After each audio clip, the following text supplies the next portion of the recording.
18 millimeter.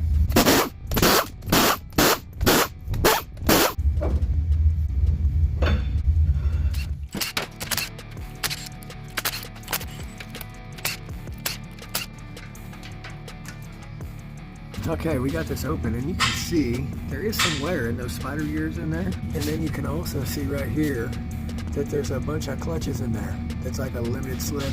And so that also could be making noise when it turns. We're gonna get this carrier out of here and probably open it up and see what's going on in there.